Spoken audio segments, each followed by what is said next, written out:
Namaste and Jai Hind. He's an author of 9 books. 2 of them are on leadership. The latest one is in my hand. It's called The Power Within, and it chronicles the leadership style of Prime Minister Narendra Damodar Das Modi.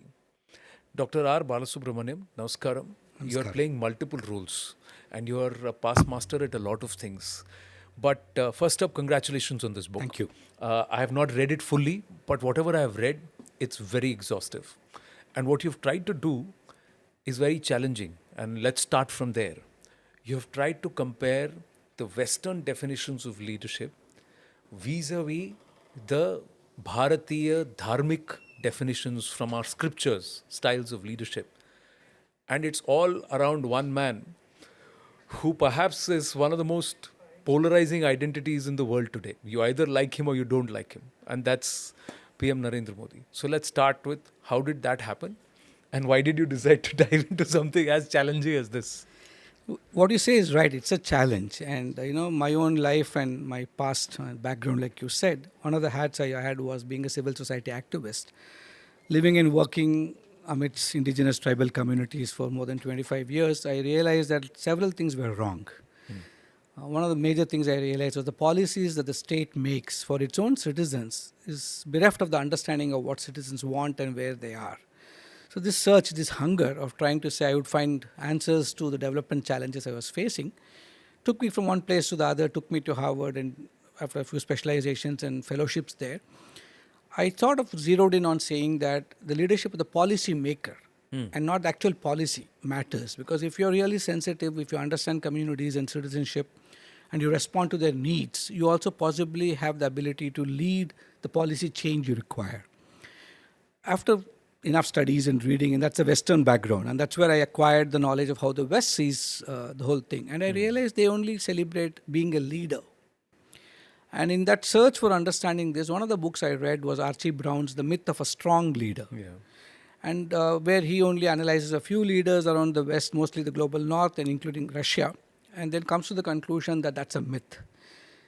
To me, it seemed really not really appropriate, primarily because the West actually celebrates the human, the person, being a leader. And therefore, without followers, you're not a leader even. But I was looking at then and asking myself, is there something different from where I come from?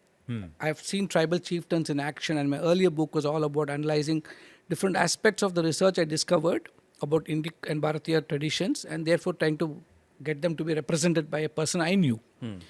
And in that search, before that, I realized that there's so much that we have in our country, whether it's our history, whether it is our folklore, whether it's Panchatantra, the Jataka tales, Mahabharata, or the Ramayana, or the Upanishads, the Bhagavad Gita. It's all a lens that you use. Now, if you lose a very purist lens of just spirituality, it can be just spirituality. But if you look at Atmabodha of Adi Shankaracharya and look at it as a pursuit of understanding yourself, and therefore that leading to something else, that's a different way of looking at it. Or Patanjali's Yoga Sutras, if you see it as a mastery of your inner self, that's one way. Yeah. And that's when what Swami Vivekananda said was very powerful to me. He said, the real mastery is not controlling external nature, which India did very well. Correct. From trigonometry to algebra to binary systems. But he said it's a real mastery is controlling of your inner nature. And he said he is a master who understands this and gets that balance. So then it struck me. So in India, it's not about being a leader. It's about the exercise of leadership. It's the actions that you perform. Krishna's action of talking about the Bhagavad Gita to Arjuna brings out the leadership in Krishna rather than Krishna being worshipped as a god, as a person, and that personality that our country never really subscribed to. So I said, okay, now let me go deep into this. So it's a 10-year work of trying to understand the Indic knowledge systems and what is their contribution to what I interpret as leadership. Now, everybody will have an interpretation. That's why you have hundreds of commentaries on Bhagavad Gita. Correct. And whether it's Adi Shankara or Madhvacharya or Ramanujacharya, each of them have written a comment on the same Bhagavad Gita. And with a different lens. Yeah. So my understanding and interpretation was all through the lens of leadership. Then I realized this is so vast. That there can't be a single exemplar or a case study which can manifest all this. And I was just sharing this with my guru, Swami Sureshanji in the Ramakrishna order. And many, many years ago, during the pursuit of my research, and he said, well, I don't know much about all this, but I don't know if there's anybody who can demonstrate all these qualities. But my brother monks in the order have told me that there's the current Chief Minister of Gujarat had tried to join the order, and those who tracked his life feel that many times he's manifested what you're talking. That got me interested, but it also made me feel I can't reach out to him. And that's one earlier leadership book. The leadership lessons are individualized chapters of different people representing different parts of what I described. Correct. But then fate willed otherwise. Here I am now, 3 years ago, appointed to the Capacity Building Commission. The commission reports to the Honorable PM and his HR Council. So it gave me an opportunity to see him firsthand, to meet people who work with him very closely, to understand how they do stuff, interact with him, interact with those who work with him, whether it's cabinet colleagues or the bureaucrats, and then realize that several things that I discovered are actually embodied in this person. And somebody who, so I thought I should, and you know, when you're describing an intensely academic work, you need an exemplar to demonstrate it's possible. He actually makes it possible. Now, if you take a extraordinary life like Vivekananda or Ramana Maharishi or Aurobindo, it's great to admire them, but you don't know whether you can even try to imitate them to some extent also. Whether it's Mahatma Gandhi too, it's so impossible to imitate. But here is a man from very ordinary origins, enormous barriers to growth in the political space. Yes. Keeping on to one steadfast vision in life, one purpose of just service to mankind, a crucible incident in his life, living it for 50 years. That's what I could research of only 50 years of his life, and living it for the 50 years consistently. But the manifestation of the service may expand, but the theory is the same, to serve. I thought that's something which the world needs to listen. And so why not I use him as a case study, as an exemplar, to demonstrate several things that I have written about. But in the book itself, where someone like Nitin Noria has written the foreword to it, they are not people who generally write something which they consider is a hagiographic effort. And the advanced praise, it's the who's who list that any author would want to bring together when you're doing any literary work. Why did they agree to write what they did? You know, I think And what they say. each one of them is, like you said, an extremely accomplished person in their own spaces. Like Yes. whether it's Bill Gates, Yes. who actually is not only who founded Microsoft, but is actually more known for his philanthropic work and his ability to think through what could be solutions for global problems. I just want to read out this who's who list because it's quite something which you as an author should covet. And me as a reader was wondering if these are the people who believe that this book is worth reading, then I have to read every word of it. So that's where I'm Please. saying there's Bill Gates, there's Amit Chandra of Bain Capital, there's Debjani Ghosh of NASCOM, there is Anand Mahindra and Falguni Nair, Amish Tripathi, Deepa Mani, and there is also Madhusudan Sai has also written, Sadhguru Sri Madhusudan Sai has written, Anita Karwal has written, Nikhil Kamath has written, N. Chandrasekharanji of Tata Sons has written, and Meenakshi Jenu Kuruba, a tribal woman on, of course. So she's also written. Yes. And all of them have read the book. Meenakshi has been explained the book because she can read Kannada and not English. Yeah. So I told the story was told to her, and she said, "This is something which I want to speak."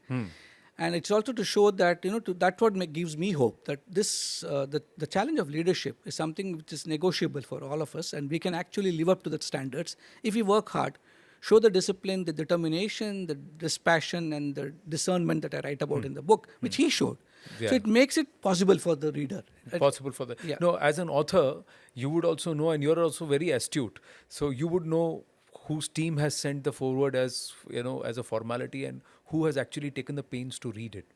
So was it satisfying for you that a lot of them have actually taken the pains to read it? I think everybody is listed there has actually read the book and to give a vote, because that was a precondition, because everybody today, like you say, it's a world which is polarized, and so everybody is sensitive.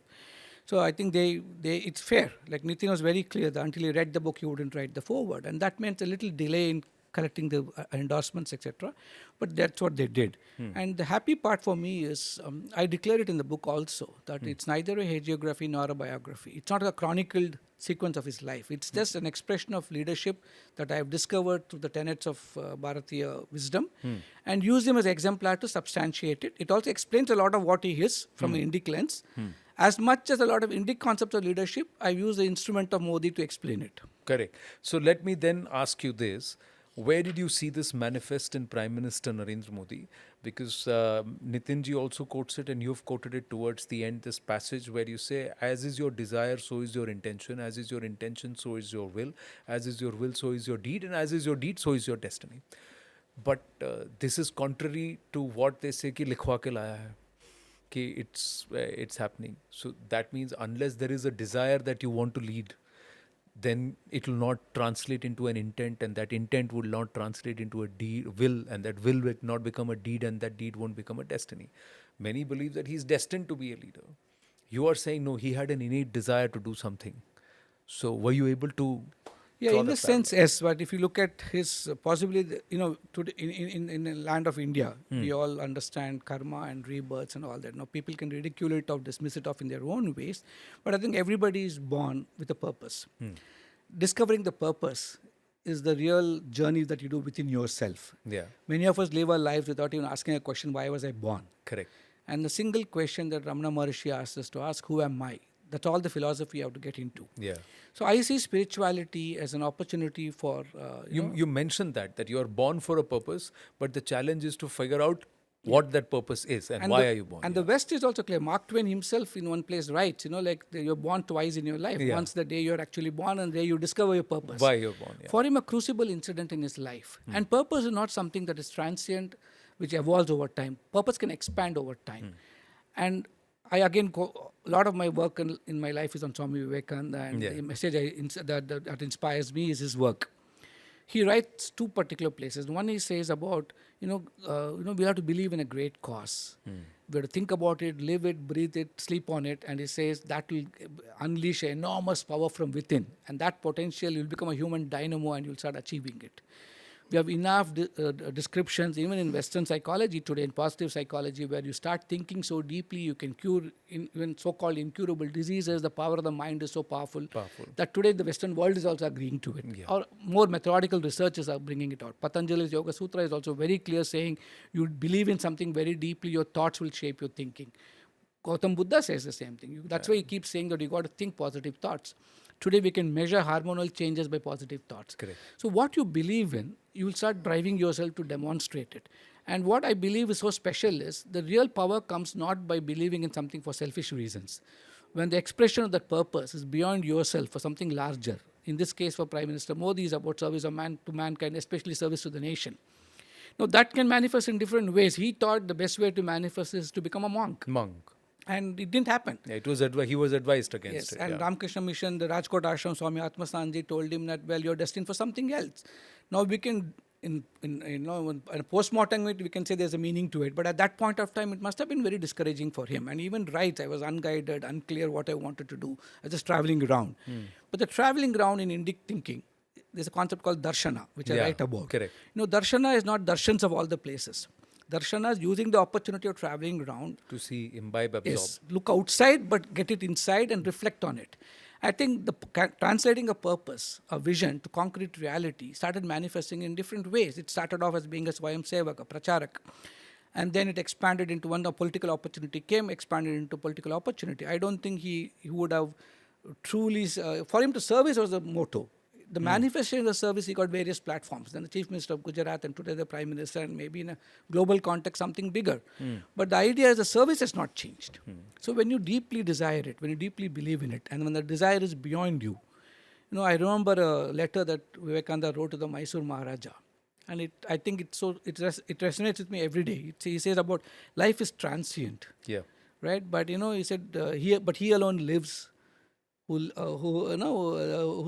whole life purpose is for the others. He alone lives who lives for others. The rest are better than dead or something like that. Dead. And that's echoed in the Gita also, because Krishna also says that your purpose is devotional service. Your purpose is to serve, and you're born to be something different. Yeah. And I think that's what he manifests. But even in that service, if I have to qualify it, if you look at the Arthashastra, or if you look at different descriptions, when Yudhishthira talking, the conversation between Yudhishthira and Bhishma and talking about Raja Dharma and how do you run the country, in the context of Bhishma advising Yudhishthira on his deathbed, in the Arthashastra, Chanakya talks about it. He says the only purpose of a ruler is two things. He says Yoga Kshema and Loka Sangraha. Yeah. But he says to do this, a ruler must have something very basic, he says. Something extraordinary, but he says Indriya Vijaya. Yeah. Without Indriya Vijaya, you need to have control over your own senses. So purpose in a selfish way could be big, I would say, much be less or devoid of Indriya Vijaya. But when you say the purpose is for a larger good, for the public good, enormous Indriya Vijaya also. It's both a byproduct or a product, a consequence, but Indriya Vijaya also is the very purpose for which you... But as a leader evolves, does a leader also change? And did you see that with Prime Minister Narendra Modi for the better or the worse? I'm just asking you because in the recent context of the elections, many believe that there was a sense of arrogance and overconfidence that crept into his leadership, his communication, his style. Is that true? Is that not? Does that then take away from his leadership goal? Did he stay away from the path? And has it now course corrected? Has the result now brought him back to where he's supposed to be? I think I can say this much from what I've studied and researched about him. He's a man of equanimity. I've Okay. described it, the Yeah. Sita Pragnati that I talk about and the Ekatvam that he experiences. As much as he might have analyzed what went wrong and what he might have not done right or what he could do better, he might not be, he might not go into a shell and say this is not right. So three things is what I would like to Yeah. sort of my observational analysis And of it. that's very important for a leader to take success and failure in the same same stride, stride, in the same and be equipoised. And- Again, Krishna talks about it. Yeah. And he wouldn't see it as a failure. And I would like to draw an analogy to the Chandrayaan 2, where traditionally people can see it as a failure. Because if you were to count the fact that you have to actually land on the moon and you could not do it, it's a failure. But for him, the journey itself was a success. And learning from it and what do I discover in this. So he has a unique ability to relook at an event and see what did I learn from it. And the moment you shift the Goalpost there. goalpost saying that learning matters, the means matters, the end is one thing. So that's one. Chandrayaan 3 Yeah, was it's the journey, not the destination. That exactly. being And the Chandrayaan 3 philosophy. was not so very exuberant. He appreciated Yeah. people for what they did, but he was. If you observe him, if you observe the television screens, Yeah. the 2 and 3 was actually the same. Right? You successfully launched it. You reached where nobody in the world has done it, and you've done something significant. But still, he was the same. But I would now draw it back and say he's a man who appreciates how to differentiate role from self. I think my research is at a deeper level of seeing him as in the self space and how does he manifest the expression of the self, the power within. He has to play several roles. Yeah. Like each of us play several roles. Correct. I'm a father, I'm a son, I'm a husband, I'm a boss in my office. There's so many roles I play, and the context in which I play and the manifestations of leadership in that context is very unique. You cannot expect me to have the same manifestation every role I play. So ability to distinguish and differentiate roles in different contexts, distinguish your role from self is an ability of extraordinary leadership, which is what he manifests. Maybe the role he played in the context of being a politician to win an election for himself and his party was a role, and he would have learned a lot. He might have made mistakes in that role.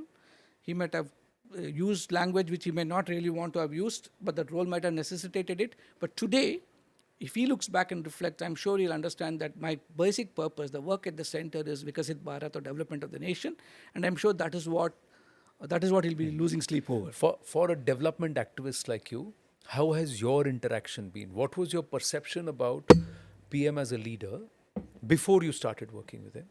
And how did it change or manifest when you started interacting?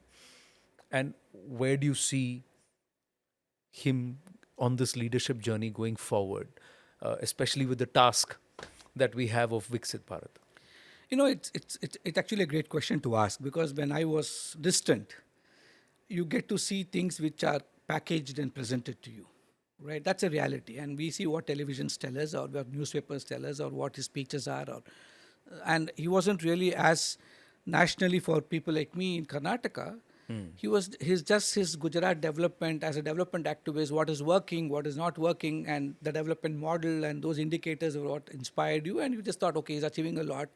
And you justified saying it's a small state, it's a very progressive state, well, can that be replicated? Is it even possible in Karnataka? And then you move on. I think being distant also gives you two things. One, it gives you a colored perception of everything in between, but it also gives you objectivity. But when you come close, there are certain challenges. You get close to the action, you can get clouded, and you can only see what you want to see, or you can actually understand the logic behind several things he has done. Yeah. And so for me, the biggest advantage I had was watching him close enough, but not so close that I get clouded. And the academic in me would never let me to be anything less than objective. Now, I understand people who read this book. Until you read the book, you won't know what is in it. But by just knowing I've written the book, there'll always be, his admirers will say, great, it's time that somebody wrote about it. His critics will say, and the sycophant writing something. And that's normal. And that's okay for me. But I always tell this, but why don't you get into reading this for the simple reason, Don't judge a book by its cover. not that's a great way of putting it, but I would also say that critics and admirers only get the packaged version. Yeah. The real person is something to be seen, interacted with. And if I were to actually get an opportunity to write another book, it will possibly be my experiences of engaging with him, of talking to people who engage with him, and what a different person he is, the true Modi that he is. And that is what really inspired me to continue on this job. It's not easy. So why don't you share one of those instances? I know I wanted to keep it largely on the leadership dynamic, but I want you to tell me one instance or something that you can share, which perhaps convinced you that yes, for what I want to do to showcase the larger broadsheet of leadership per se, this person deserves to be the exemplar. I know there were other gurus and your own gurus, mentors who would have guided you and said, listen, look at this person. But you have to be convinced. So if you can share one See, instance. there's several things. His sense of humor, if I were to say it in a very mundane level. On the outside, you see him as stern, tough, and it looks as though, this man is so... When you Rigid. look at him, you look like, you're always wanting to be disciplined by him. But he's not that. That softness, the compassion, the humaneness, the concern that he expresses, which is something who actually experience it will know. And if I had to give there's several examples I quote in the book, but certain examples I have not written about, and maybe I can share it. Is one example he himself shared. He had gone to Chennai, I think, to Anna University, I think. I forget the university now. The data might be wrong, but the incident happened, where he had to address the students and in a convocation, and obviously security, SPG, everybody is regulated.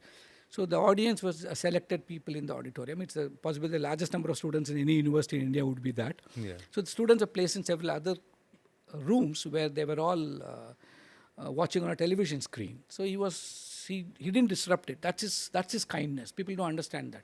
He didn't go there and say, my way, I have to see all the students, let me all have it in one place. He just went through it, the vice chancellor, everything was done. After the function ended, he said, can I walk into the other rooms? Possibly much to the dislike of his SPG and all that. He just went to the other rooms, he didn't have a platform, he just stood on a chair or a table and spoke to the students. And this is not known, this is not reported. This is possibly, people might, even if it's reported, people give a color and say he's trying to show off. And he very in a joking way, he told me, I know that place is not going to give me votes. People only see what do I get out of it. They may see me from political lenses, but what I truly got, he said, is the energy that young people can give to an old man like me. Old man like me. He Correct. said, that is what drives me, that's what keeps me going. And every day I ask myself, what can I do for these young people? What can I do for them that will be different from what I've done till today? And that's as simple an explanation for him. For me, it was, wow, this man is very clear, I need energy. And he says, that's what gives me life. That's what keeps me going. And recently also he said, people keep asking, you never get tired, you don't do, what do you do? It's your yoga, it's your meditation. But I think this deep, passionate commitment to a cause and the conviction that my energy has to come from everybody that I'm dealing with, that creates the connectedness. And I write about it in detail in his communication ability. Because communication is not just speaking, it's not just the non-verbal cues, something deeper. Yeah. I write about Sadharanikaran, which actually I've seen him live this in conversations. You might be very pedantic in your presentation to him. It may be so insulting that somebody is presenting this to the Prime Minister, but he would never get agitated. He would give you as serious an attention as something very important and something serious. He would listen to you, he would ask you the questions, but he would never humiliate you. Correct. But his attention to detail and his listening is 100%. Yeah. So living in the moment of time is something I have seen him do. Like, I've read Eckhart Tolle's works in plenty, and you can always say the power of now is great. But to see somebody experience the power of now, and that's why I thought the title, Power Within, and the manifestation, and Vivekananda also talks about it, is an apt title for the book. Finally, let me ask you, although I would like to have a longer conversation once I've read the book fully, and I hopefully will be having that soon. But let me ask you this. What do you see as challenges for PM Narendra Modi as a leader? What are the leadership dimensions or dynamics that are going to be tested in the coming days for him? See, this is something which a lot of people, media commentators, the political commentators are talking about. Will the coalition government succeed? Will it fail? He's a strong, decisive leader. How is he going to negotiate the challenges of coalitions? The challenges of coalitions are real. But my understanding of his leadership, and again, it only comes from my opinion of his, based on my research and observations of him. So I'm not saying that is the only valid way of looking at it. There may be several ways of looking at it. I think it will be a great success. The reason I'm saying this is, if all coalition partners truly believe that this is a cause for nation's growth and welfare, this is a cause for Vikasit Bharat, and everybody has that in mind, the other ideologies will fade away. It's not that other ideologies are not important for each person. They have their own constituencies to attend to, their own states to care about, their own masses to worry about. But if all of, and I think he'll get that common narrative, that our business is to develop this nation. Second, I think the decisiveness is in a context. Today, the context is demanding collaborative styles, and I'm sure he's such a keen learner. The way I observed him, he learns and absorbs like a sponge. And the situation demands some learning, he will get it done. And if the situation demands he acquire a new set of skills, he will get it done.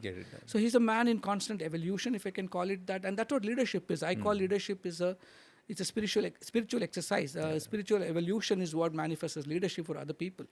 And he can do that. And the third thing which I believe strongly is staying focused on the work at the center and not putting yourself at the center. Today's context is to stay more focused on the work at the center, which is the nation's development. And if he keeps that as his titration yardstick, he will constantly titrate his expressions. And if you look at his actions, look at it. You know, a man who for 10 years had a particular way of presenting his party and his position, from the day it was clear that it's a coalition government, it is never about numbers and whether I'll have to satisfy somebody, but he shifted his entire demeanor, actions, talking, and it suddenly a BJP government became an NDA government. It became we and even the stage and everybody. So I think it's not just the signaling, but it's a deep conviction in the change that he has to manifest, which is what I've seen in him. And that's why I think it will succeed. So he'll be able to embrace this change as a leader and somebody who will be able to evolve and learn. That's what you believe? If it is for public good, I think he will definitely be able to subsume a lot of the personal challenges he has to face and negotiate with it and deliver on the public good. Okay, I have to put you on the spot a bit as we end this. So let me ask you, Western leadership style definitions or our dharmic scriptures and their way of interpreting the fight within the self and also without inside?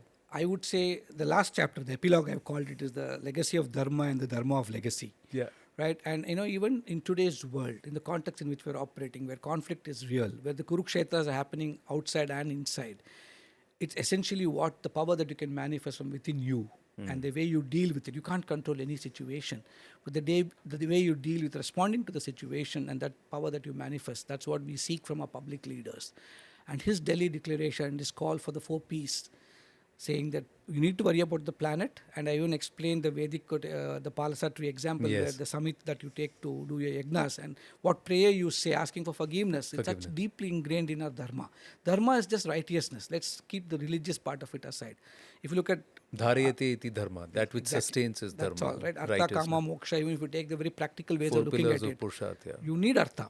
You need money for inclusive economy to take care of the economic challenges you have, the poverty challenges you have, to make sure people all have a basic minimum. Even Swami Vivekananda said you can't talk about the Bhagavad Gita on an empty stomach. You need the empty stomach to be filled.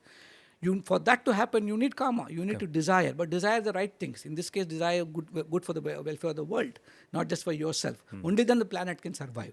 Our models, our economic order is unsustainable. That's a reality. Unless you really think life and take personal responsibility and move towards a life-based economy, your karma cannot be sustainable. So karma in the context of dharma is what makes it sustainable. And finally, all this is for what? We are all passers in this grand auditorium called the world. And then if you truly believe that inner evolution is the moksha, you can attain moksha in this life here and now. Yeah. And that is ensuring public good and living a life which is, in a sense, constantly moving towards selflessness. And I believe a combination of all this and the righteousness that we can enshrine in everything that we do, that is the leadership that the world is hungry for. And that's what the world needs to learn. No, very well said and amazing conversation, sir. And if only half of what you have incorporated in this book, and I have read only about 3/4 of it, to 1/3 of it so far, if it was being taught in our schools and our knowledge systems, we would have a different crop of leaders and leadership and also outlook to Bharat and Bharatiyata. Thank you so much. Amazing conversation, sir. Thank you so much. Thank you.